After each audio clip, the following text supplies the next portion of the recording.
Krishna Padaya Krishna Pristaya Bhutale Srimati Bhakti Vedanta Swami Niti Namine Krishna Padaya Krishna Pristaya Bhutale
Kunda Bihari, Jaya Radha Kunda Bihari, Jaya Radha Madhava Kunda Bihari, Jaya Radha Madhava Kunda Bihari, Gopi Janna Ballabha Giri Bharadhari,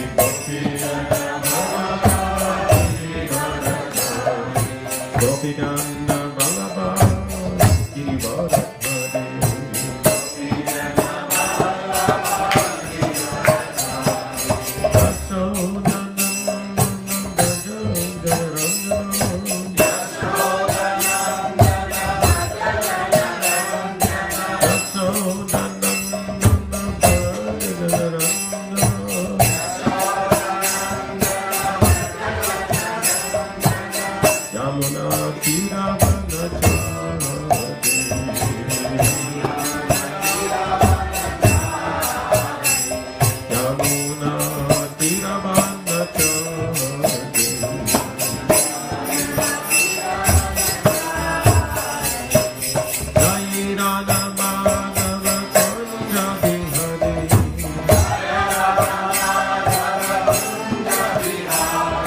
Gopi Janna Ballabha Giri Bharadhari,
Rasayana Sankirtan Yagi ki jai, Joint Great Bhakti Swami Srila Prabhupada ki jai, Iskon Guru Vrinda ki jai, Grantarat Srimad Bhagavatam ki jai, Samaveta Bhakta Vrinda ki jai. All glories to the assembled devotees, all glories to Shri Guru and Shri Gauranga.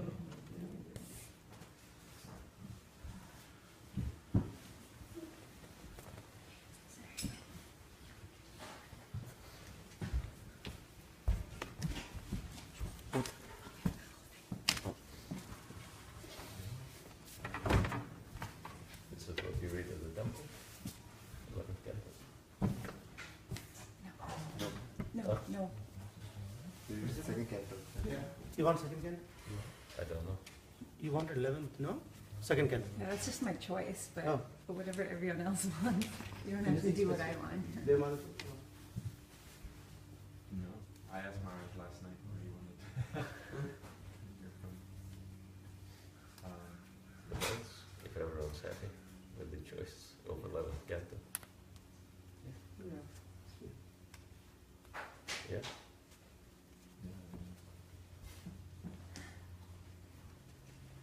We're on the second canto in our Bhagavatam reading. Maybe second canto. Well, 11th canto is too far.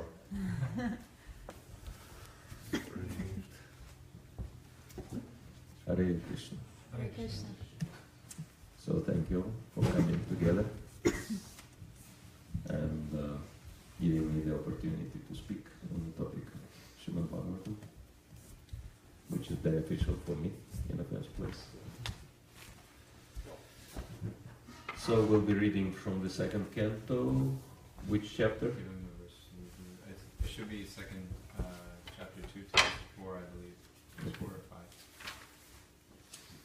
5. Om Madhyanta Mirandasya Vinandana Shulkaya Chakshurindaritam Yena Tasmai Shri Gurave Namaha Shri Chaitanya Manobishtam Stapitam Yena Bhutane Swayam Rupa Kadamayam Dalati Swapadantikam Vanchakalpatarubhyascha Kripa Sindhavevcha Patitanam Pavanebhyo Vaishnavebhyo Namo Namaha Shri Krishna Chaitanya Prabhu Nityananda Sri Advaita Gadadhara Shivasati Gaur Bhakta Vrinda Hare Krishna Krishna Krishna Hare Hare Hare Rama Rama Rama Hare Hare Atai Mahaprema Pradimunya Mokshati Adamusha Purusha Untagana Sadasa Sadasutmakam Krishista Madhavacham Om Namo Bhagavate Vasudevaya Om Namo Bhagavate Vasudevaya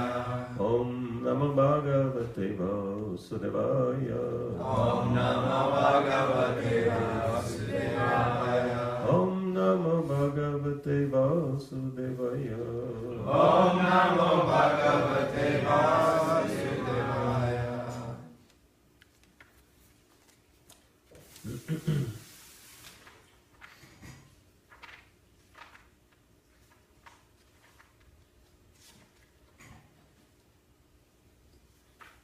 Actually, I have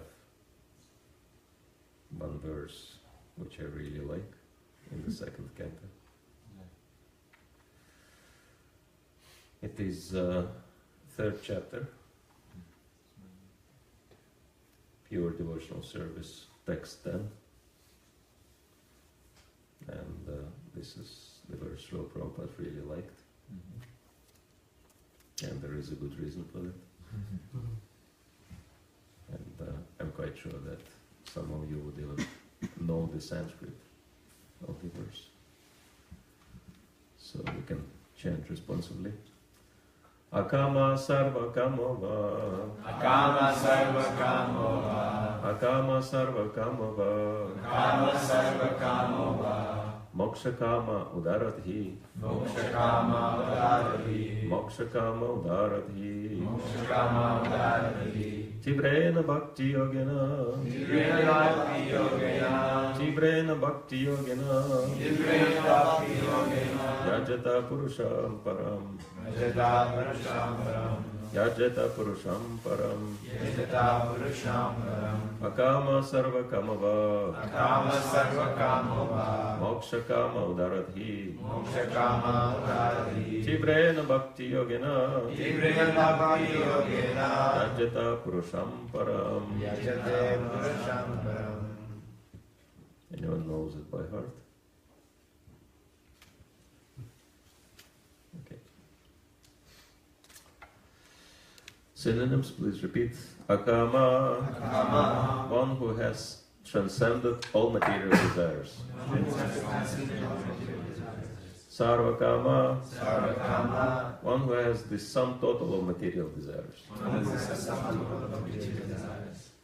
Ba, Va. either. Either. Mokshakama, Mokshakama. one who desires liberation. One who desires liberation. Udaradhi, Udaradhi. with broader intelligence. With broader intelligence. Tivrena, Tivrena. with great force. With great force. Bhakti yogena, Bhakti yogena. by devotional service to the Lord. Devotional service to the Lord.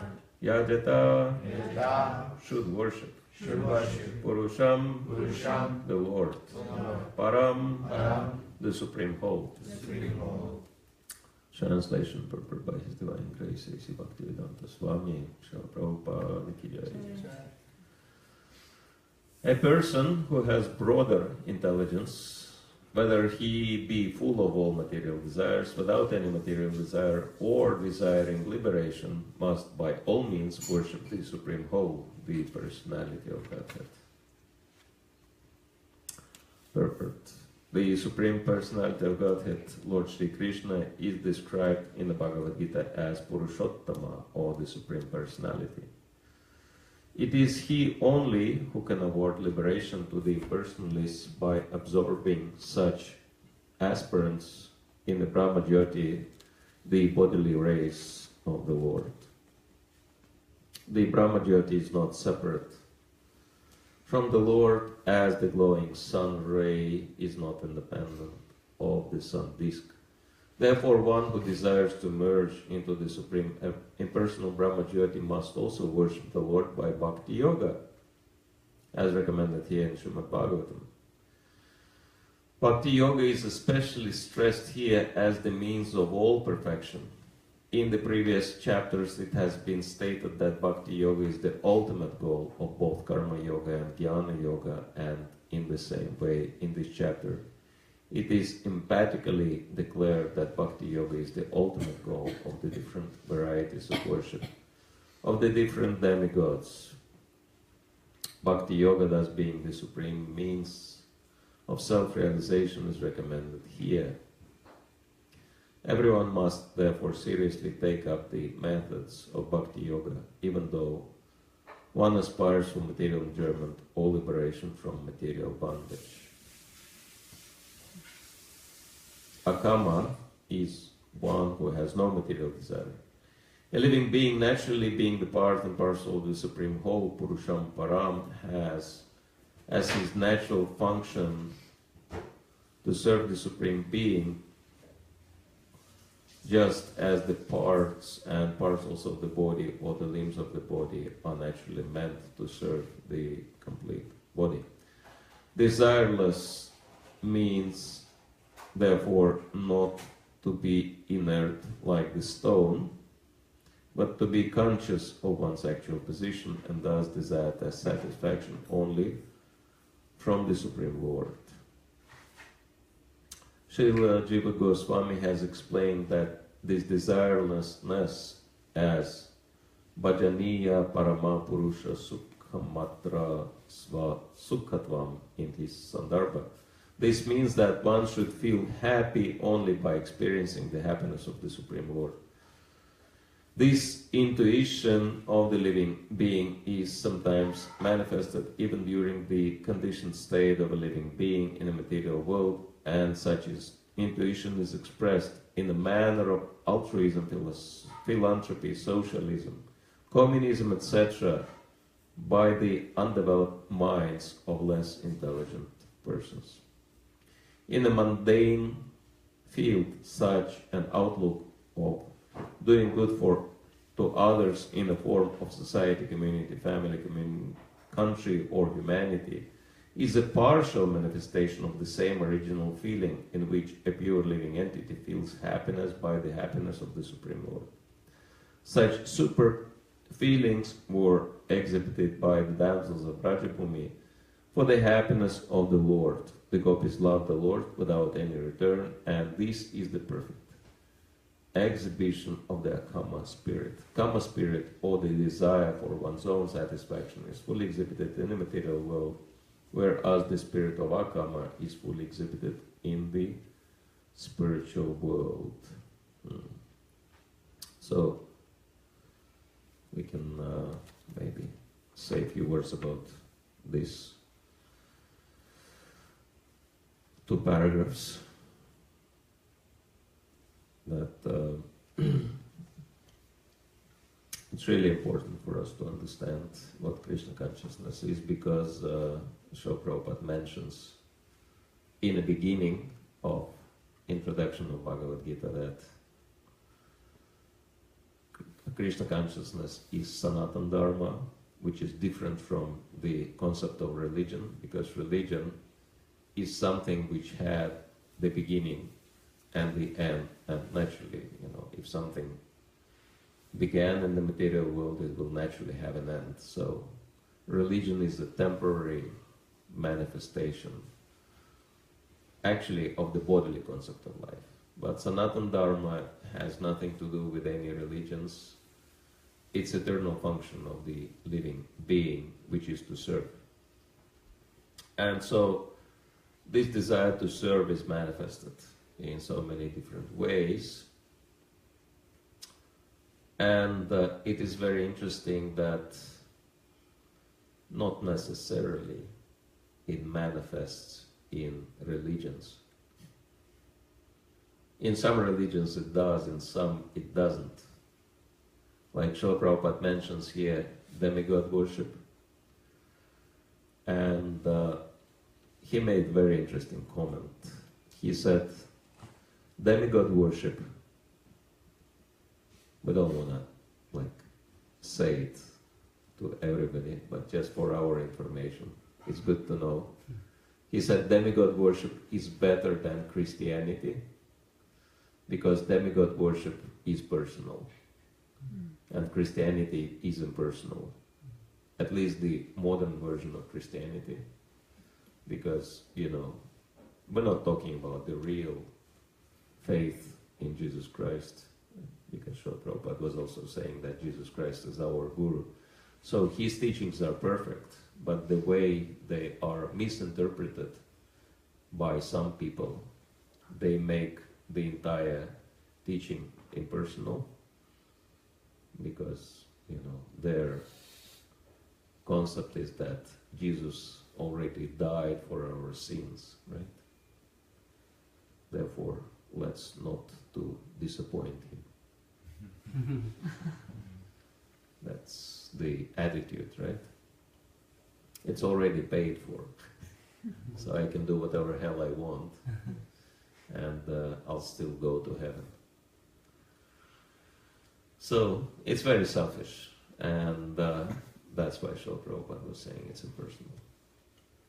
But in demigod worship, at least people worshipping the representatives of the Supreme Lord, and so, because demigods are devotees, and so by association with devotees, one can get association of the Supreme Lord, which is the proof in so many instances, so many people, by worshipping demigods, they came to worship the Supreme Lord. For example, I know quite a few devotees who started off their spiritual path by worshipping, for example, Lord Shiva, and then they came to worship of Lord Krishna, because Lord Shiva is Vaishnavanam Yata Shambhu. He is the topmost Vaishnava. Naturally, by associating with the topmost Vaishnava, you develop Krishna consciousness, right? And that's been the case with me. Lord Shiva was the first one I worshipped, and I chanted his mantra, and then gradually I came to Krishna. Anyone here started with Lord Shiva worship, his spiritual path? Okay, that's interesting. And so, naturally, Lord Shiva is the one who fulfills material desires, and he doesn't mind associating with people who follow nothing. So he's very merciful. So naturally, Lord Shiva, for many people, in Kali Yuga would be the first stop. But then we can see how it's all connected to Krishna, and that's really important for us to see what Krishna consciousness is and how it operates.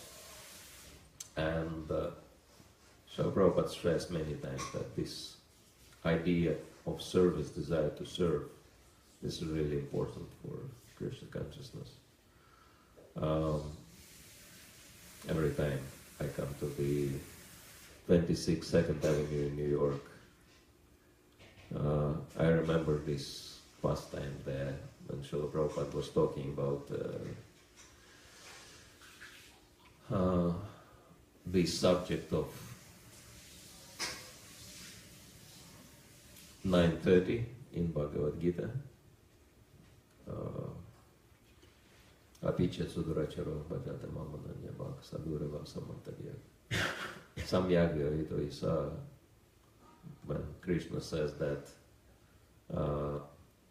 if someone is worshipping me, the Supreme Lord, then he might be extremely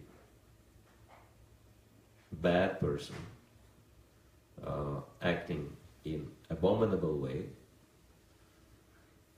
but he should be considered sadhu nevertheless, because he is on the right path. And then, of course, in the next verse, Krishna explains why.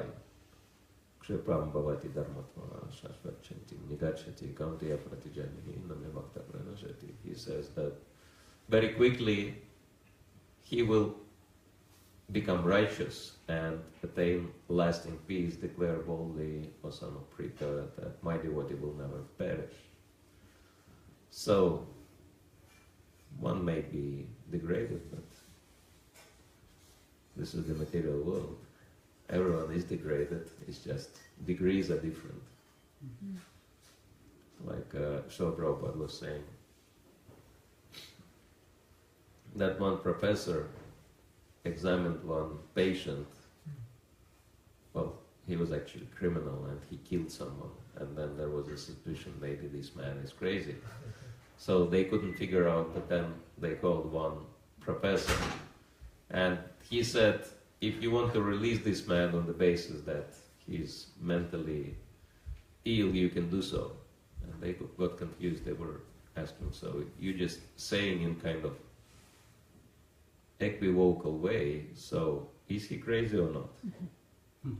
And then that professor said, in my experience, every single person I came across in this lifetime is crazy.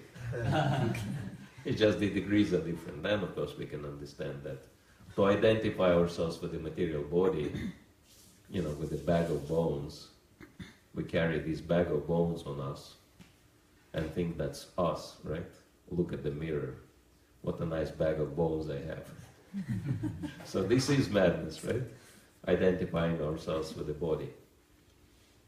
Definitely. And so, therefore, everyone needs to, develop sanity to become normal. And so, but the most important is desire to serve, because this is the function of the soul. And so when Srila Prabhupada was actually talking about this verse, that he was saying it doesn't matter where one is at. This was at this 26th Second Avenue. Main thing is the desire to serve the Lord. And if someone serves the Lord, he will become perfect. And while he was explaining this, one drunkard came staggering in, and he was like all dirty and smelly, and he looked around and he was like, what's going on here? Prabhupada told him, okay, please don't disturb. And he said, oh, something spiritual. Okay. So he left. Devotees got relieved. Felt relieved. But after a very short time he came back, and he was carrying, paper towel and toilet rolls, and he went straight, passed by Srila Prabhupada. Those of you who've been there, you know that the toilet is at the end of the room. And so he went there, he put everything nicely. And Prabhupada said, look, he didn't know what's going on, but he saw, okay, some people are doing something good, something nice, so let me serve. And he said, from this, everything else will come. So this desire to serve is the quality of the soul, natural propensity of the soul. And actually most people, they want to serve to different degrees, and this is the proof that everyone is spirit soul. And therefore Srila Prabhupada explains that different desires, such as desire to be altruistic, philanthropic, socialism, communism, etc., etc.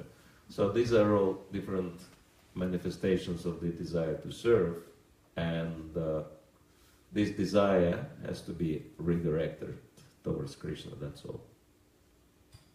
And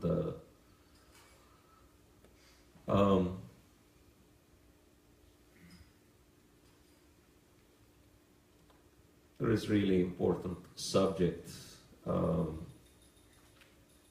worth contemplating on, is that when Srila Prabhupada came and started the movement here in this country, there was a literal Hare Krishna explosion, as it is described. And so many times it is attributed to Srila Prabhupada's personal presence.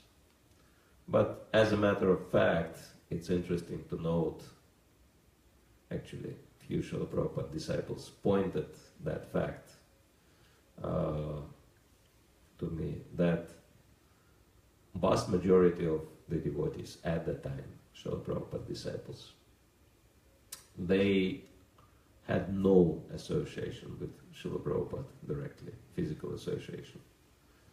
Their association with Srila Prabhupada was the same like ours. Reading books, hearing classes, letters, reading letters, etc., etc. So,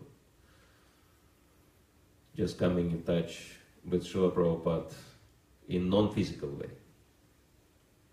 And so, we may understand that pretty much position of the majority of the devotees was exactly the same like now. Because there are few devotees who had physical direct association with Srila Prabhupada, and so do we have that same situation now. We do have those devotees who had that interaction with him, right? So, it was quite the same, not much difference from then and now. But then we may ask,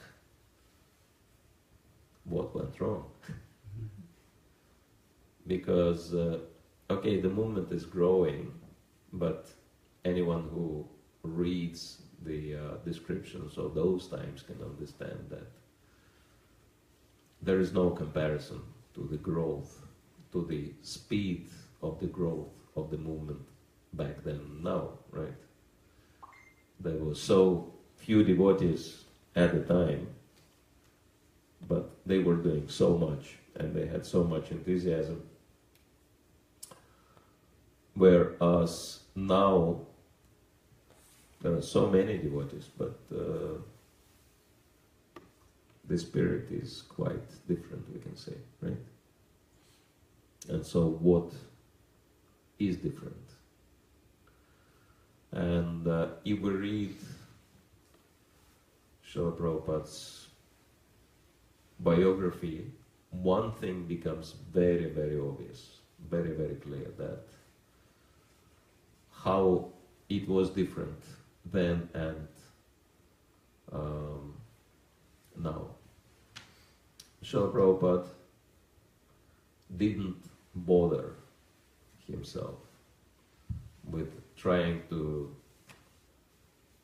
canvass, we can say, people to sign up as official members of the movement, right? To shave up or whatever, to become official part, get initiated, whatever.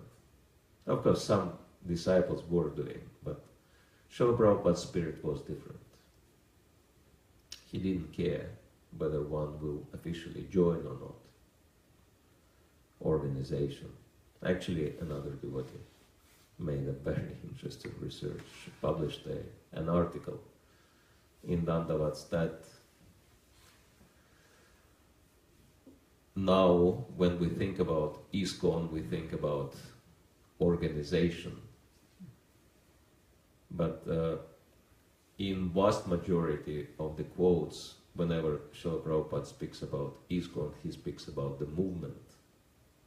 And organization and movement are very different. We can say that they are even diametrically opposed to each other, because organization is a closed structure which is based on hierarchy and chain of commands, right? Rules and regulations, that's the main thing in the organization. Do's and do-nots.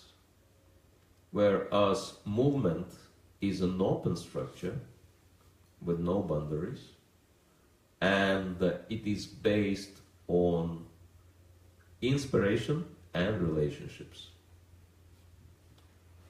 Naturally, Srila Prabhupada wanted the organization as well, but it's really important for us to understand what is the essence of and what is the form. Obviously, Srila Prabhupada wanted the movement to be the essence and organization just to be the form which serves the essence. And it really appears that things have changed very, very drastically since that time, and now it's pretty much, you can say, cart in front of the horse. And that's why it's not really moving much, little bit, and mostly thanks to Indian community, without which probably organization would not even survive in most of the Western countries. And so there are a few differences like that, but it's really important for us to understand that Srila Prabhupada's concern was engaging people in the service rather than signing them up officially as members. He didn't care. It's described that there were always two categories of devotees. One was really interested in seriously following spiritual practices and getting initiated and whatnot. But the other one was not interested in strict following, but they were very enthusiastic about helping, serving, helping the movement to grow. And it says that Srila Prabhupada equally treated both categories. And those who were not ready to follow, but they had desire to serve, Srila Prabhupada gave them this opportunity, and we can understand that it will always be the case with most people, that most people would not be able to follow strictly. I mean, our rules are really scary for most people. Like 4 regulative principles and 16 rounds, this is just the beginning. What to speak of, the rest, like the further you go, the more, you discover, okay, now I have to get up early, now I have to take a cold shower, now I have to put tilak on, now I have to, read all Prabhupada books from cover to cover, now I have to dedicate so much time to the service, and ideally I should chant 24 hours a day, etc., etc. So it's pretty hard for most people, and that's why we can understand that devotees are extremely rare. Those who do follow these regulations are real saints. It's interesting how our Mormon brothers, they, especially those of them who know their own scriptures quite well, when they learn about the devotees, that devotees are vegetarians, they become really, really respectful. Because in their scripture it says that one becomes vegetarian, one becomes saintly. So from their standpoint, all the devotees are real saints. Because, vegetarian lifestyle is really easy for us, right? We may not think about ourselves in this way, but this is their view. So it's like, I've been to one temple. It's kind of neo-Buddhist group. They really grow fast. And I was interested in establishing relationship with them because their founder, he's really interesting personality. He is a bit of a character because he claims himself to be reincarnation of Lord Buddha to start with. Then he says, I'm also reincarnation of Jesus Christ and Muhammad put together. All That- bases covered. Yeah, that was me, you know, like I was coming as all those personalities, and now I came as I am, and I'm, you know, giving you the message, etc. What about Krishna? Huh? What about Krishna? Yeah, listen carefully. That in his speeches, he really blasts all the Abrahamic religions, you know, Christianity, Islam. I'm not sure if he even bothers about Judaism. But, you know, Buddhism, he says, you know, we are much more advanced than Buddhism, than Christianity, Islam. All these religions are outdated, they are irrelevant now. And he says the real secret lies in India. And the deepest truths are spoken by Krishna. Because Krishna is giving divine love, and this is what everybody needs here, divine love. all the problems in your life just because you're lacking divine love. And then he says, now I'll speak on Krishna's behalf. Krishna will speak through me. Anyway, he's like a real character. But it's interesting, he has massive following. I mean, this is Japanese group, and in Tokyo alone, they have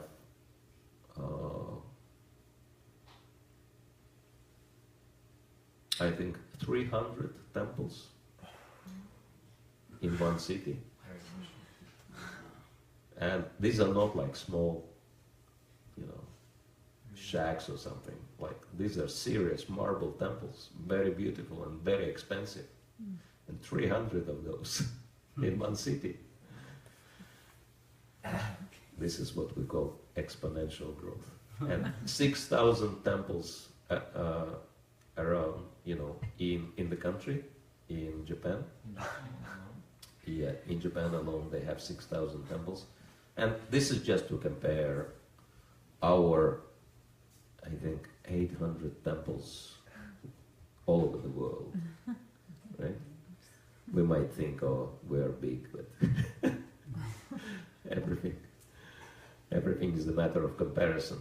And anyway, they have 10,000 temples worldwide, this group. When did they begin? Hmm? When did they begin? Actually later than us. So, anyway, he speaks about Krishna in a very positive way, and he says everyone needs Krishna. And so his followers, they go to our temples. And they say, you know, like, can we learn a little more about Krishna? Where is Krishna? So devotees show them Krishna's deity, they bow down, they take prasad, etc. They chant Krishna's name. So somehow Krishna is using this guy, you know, to help us also. You know, it's like, if you're really observant, you will see that everyone is just an instrument in Krishna's hands. You know, because nothing, like not even a blade of grass moves without the will of the Lord, right? And this is the beginning stage of Krishna consciousness, to understand that everything, whatever is happening in this world, and actually we are living at the dawn of the golden age of Lord Chaitanya, which started 531 years ago. And so whatever is happening on this planet now, even though it may not seem like, is actually meant to facilitate the development of the golden age. And so it's very important for us to have that kind of broader understanding, broader vision, and later in the purport show. Prabhupada talks about it, and he spoke about it many times, because this is just the beginning of Krishna consciousness. Because this is the condition which was mentioned in this verse, that it doesn't matter where you start. You may have a lot of desire for liberation, no material desires, but the main thing is that you need to have broader intelligence. You have to be broad-minded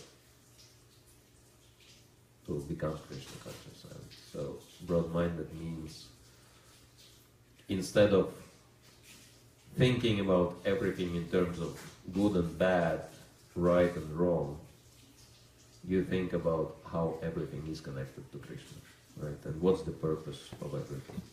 It might be good for me, or might be bad for me, but it's important to step out, to step over our little box we're living in and see what's really going on. Because certain things, they're not good for us, but they're good for other people, right? And so Krishna has plan for everybody, and it's important to see how this plan manifests around us. And then we can understand also what's our role in the picture. Alright, and yeah, actually I was mentioning about this group because we went to one of those temples in Tokyo with the devotee, and then we came to the temple room, and you know what's on the altar? What do they have on their altar? It's big Sudarshana chakra, huge. Like they open the curtains and it's just Sudarshana chakra there. And everybody meditates on the chakra. And I'm pushing this devotee who came together with me. I said, look, on their altar we have they have what we have on the top of our temples. It's like where we end, it's where we start, right? Because our meditation starts with the chakra when we approach the temple, right? And then we enter inside, we get the darshan of the deities. This is how we start with the chakra. And I'm saying, where we start, this is where they end. It's like what's just, the beginning for us is the end goal for them. So it shows, in comparison. It's like for many religions, the goal is heavenly planets, right? This is like the top dream. But for devotee to go to heaven is a disaster, right? I could be in the spiritual world with Krishna, and here am I again, sitting under the same boring apple tree, listening to the harp. I've been there already, I've done that. Why did I come back there again? So like that. So we can see what's the position of Krishna consciousness really is. It's above all the religions. It's completely transcendental. But then it's really important for us to understand how Krishna is choking different paths for different people, and to help them actually to gradually come to Krishna. And we should be facilitating that process. Actually, this is what we're meant to be doing. Facilitating everybody's spiritual advancement and encouraging people in that, because the time will come. Encouraging people in practicing what they practice and giving them maximum opportunities to associate with devotees and be engaged in different types of services, whether directly or indirectly. because that will actually accelerate their spiritual growth.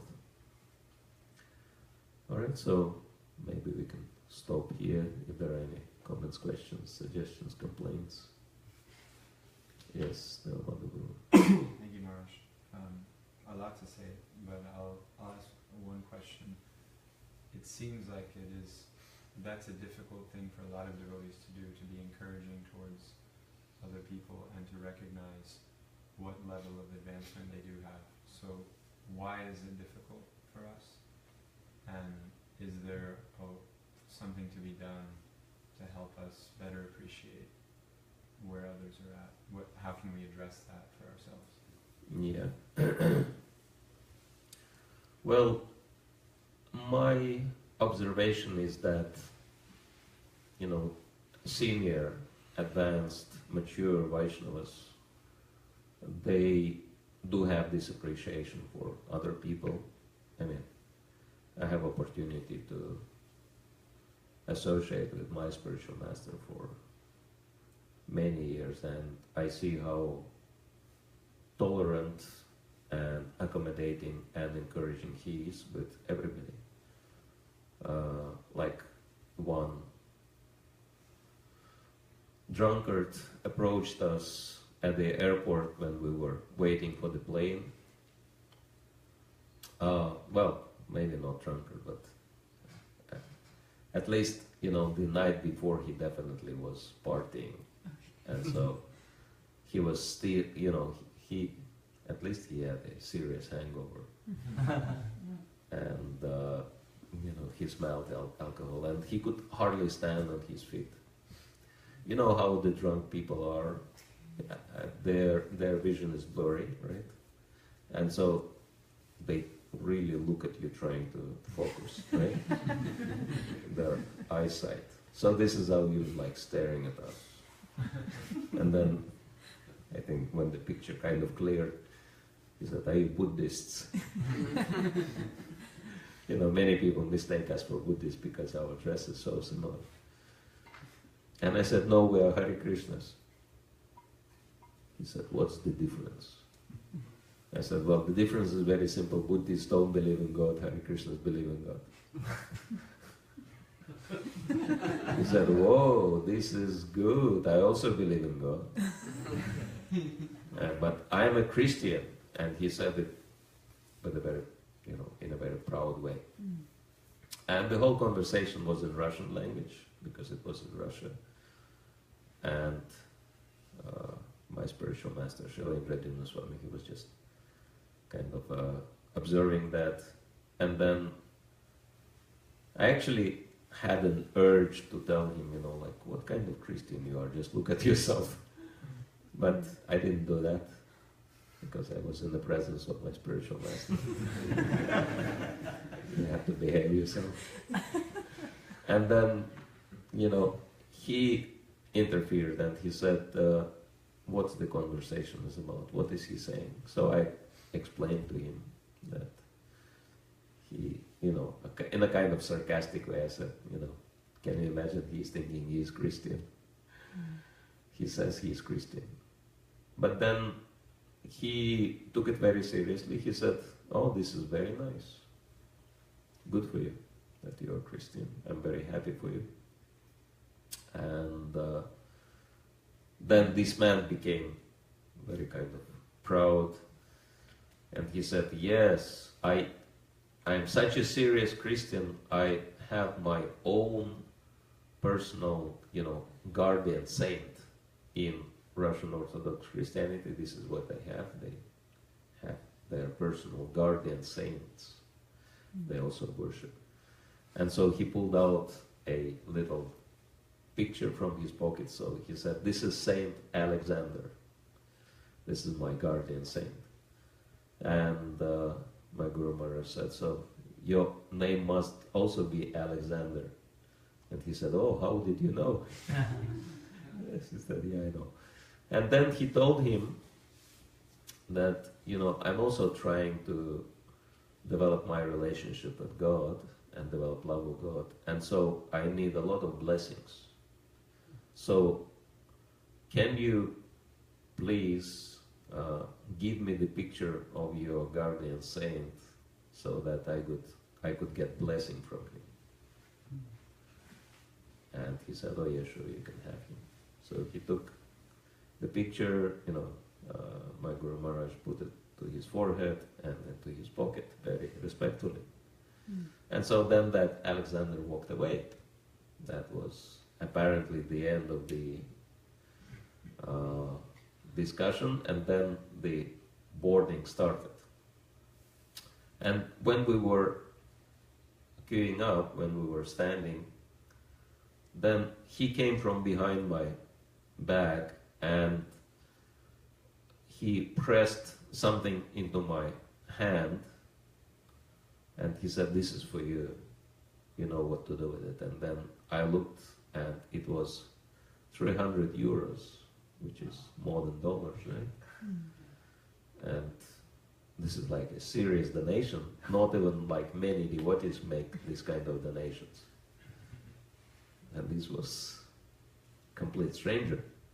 So I gave this donation to my spiritual master. I said, Alexander is giving his donation. And so we had an exchange. And then I thought, this man has no idea what Krishna consciousness is. But just because one devotee treated him in such a way, saw the good in him and disregarded the fault, he realized that this person is a holy man, right? And so he wanted to reciprocate.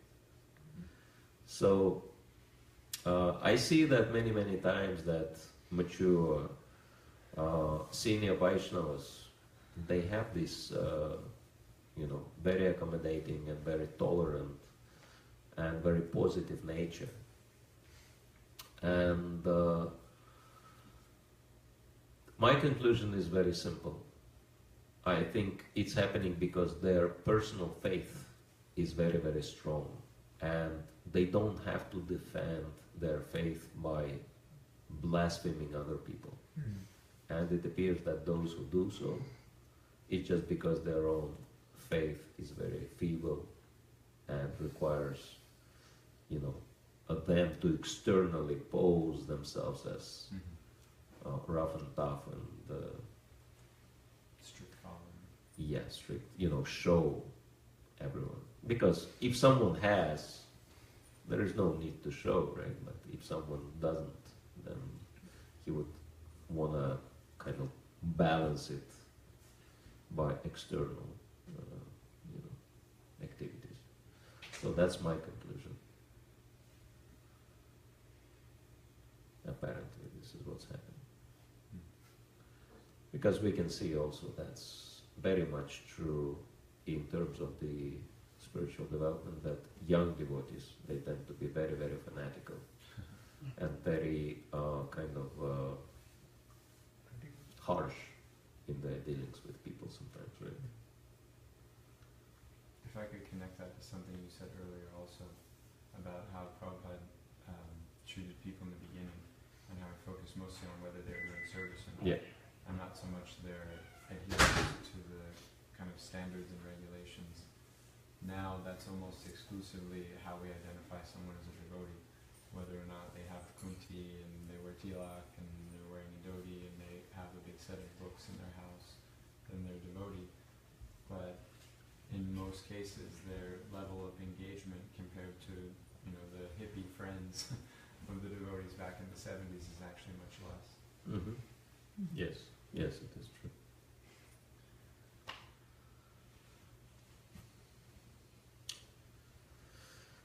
All right. Anyone else wanted to say anything? Yes. Actually, Maharaj, I was thinking a comment first on that Japanese guru. It looks like it's Krishna's bridge preaching, bringing people to Krishna consciousness. It's inspired. You think of many things.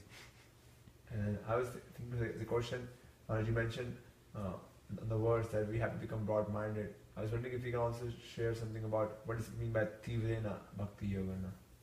Tivrena Bhakti Yogina, yes. Actually, these things are connected. That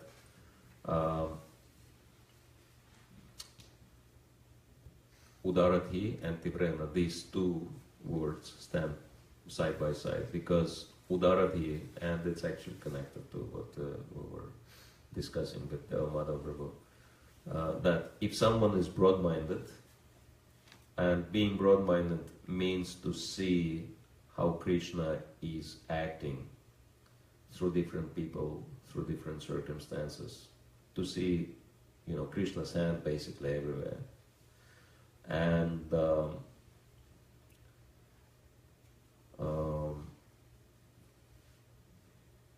if we are focused on Krishna like that, then we can always see Krishna in everything and Krishna everywhere. And in this case, our spiritual practices can become Tivrena. Tivrena means very focused. So Prabhupada explains like a sun ray, or we can say laser ray, right? Which cuts through anything. So one's devotion should be like that, knowing no obstacles. Very focused and very, very powerful. And this is only possible. It's very interesting, the more broad-minded you are, the more focused you are on Krishna. The more narrowly you can focus on Krishna. So it's also almost like a contradiction, sounds like a contradiction, but these two things are interlinked. So that's one of the aspects of Achintya Beda Beda Tattva. Okay, thank you. Yes, Guru. I'm sorry. If we were looking for this particular mood that Prabhupada had, that you've been speaking about, I guess, there's Lila Amritas there. Like, is there something specific we can look toward to really capture this mood that you've been speaking of? Well, yes. Prabhupada specifically. Just reading about Srila Prabhupada, and we can see that Srila Prabhupada was behaving differently in different circumstances. Sometimes he was heavy, and nevertheless, he perfectly knew how to act in different circumstances. And also we have to take into consideration that he was very, very old man, like past 70, and in his 80s, and so he was actually saying that small children and very old people, they can do anything, and no one objects, right? So it's pretty much after 70 and before 5. You can do anything. And so he had that kind of advantage, and that's why, and also he knew that he may not live for much longer, right? And so he had that sense of urgency, and sometimes he was cutting corners, but he was warning that we should not really imitate him. That imitation is dangerous, and he was even like telling stories in this regard, how imitation is, counterproductive. So that's really important. So yeah, but we need to read carefully Prabhupada Lilamrita and other books about Srila Prabhupada to understand his mood and mission and his personality, because it's a perfect model for us of Krishna conscious devotee in the Western world.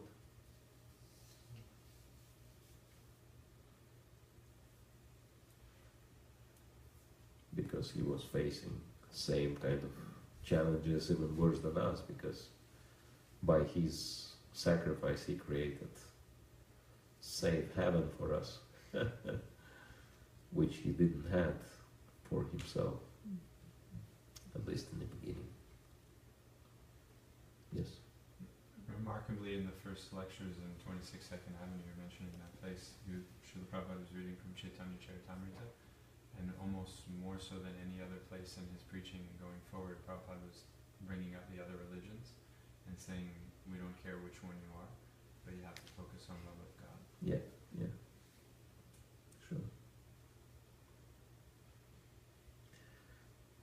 Yeah, actually, in regards to the first purpose of ISKCON, you know, there are like 3 important things for us. It is, one is first purpose of ISKCON, which is spiritual knowledge and spiritual techniques for society at large, to help the society to solve their problems. And it's interesting that one devotee mentioned, not even the word God is mentioned there, what to speak of Krishna. Nothing religious brought in to the picture of the first purpose. So it's purely social and very, very broad. Because you bring in God, for example, Buddhists, they don't accept God. So, but Prabhupada wanted to be very inclusive. And so, spiritual knowledge and spiritual techniques for helping people and achieving real unity and peace in the world. So he expected that Krishna consciousness would actually change the whole world, re-spiritualize. And he's talking about it in the preface to Srimad Bhagavatam. So, first purpose, first world, and the first country in the first world is here, and first canto of Srimad Bhagavatam, where in Srila Prabhupada, as we know, he invested a lot in that. And so he pretty much gave his entire vision for the development of spiritual, for the re-spiritualizing the world. He was giving perfect examples how it was when it was Krishna conscious, under the rule of Vaishnava kings. So this is what Srila Prabhupada expected us to do, to create that model. And it will be done, for sure. The only question is that whether we want to take part in it or not. Because Lord Chaitanya will be executing his plan, but he may not, wait for us if we are too slow. I mean, it's already happening, sorry to say. Like, we can say that on this continent we already missed one boat, big time, and that's the boat of chanting Hare Krishna. Because other people who are chanting Hare Krishna, they are so popular and they attract so many people and encourage them to chant Hare Krishna. So they're really connecting. And we are lagging behind. So it's like these people, they become so popular that public pays a lot of money just for the opportunity to come and chant Hare Krishna to their concerts. And we're doing that for free and hardly anyone comes. So that's something to think about. So, we need to learn how to connect with people, how to become relevant to people. That's really important. And these 3 first ones, first purpose, first canto and first world. We have all the opportunities right here to do something about it.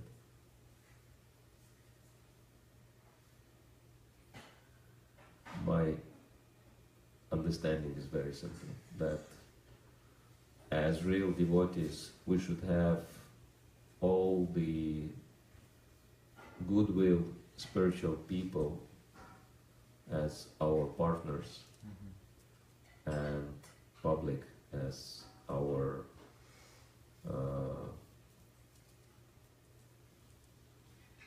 clients or recipients.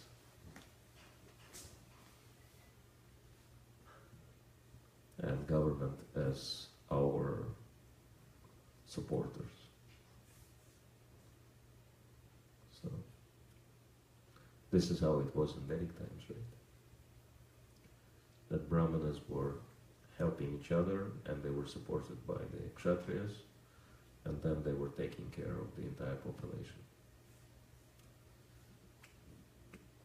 They were not playing like religious monopoly games.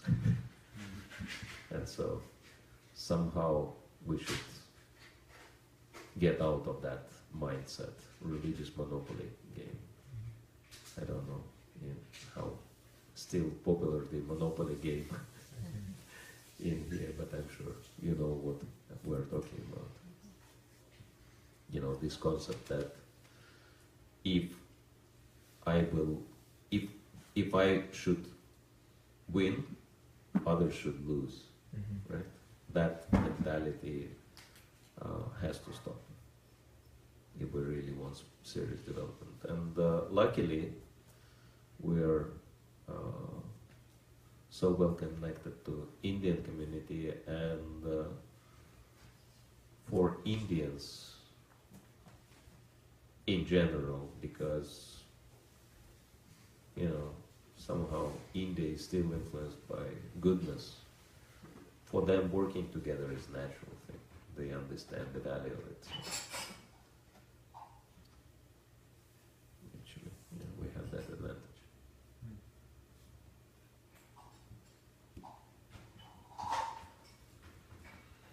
Alright, so I think we should finish here. Thank you all very much. Hare Krishna. Shri Prabhupada ki jai. Grantaraj Srimad Bhagavatam ki jai. Nitai Gaur Premanand. Bhakti Rasayana Sagar Yeah. Samaveta Bhakta Vrinda ki jai.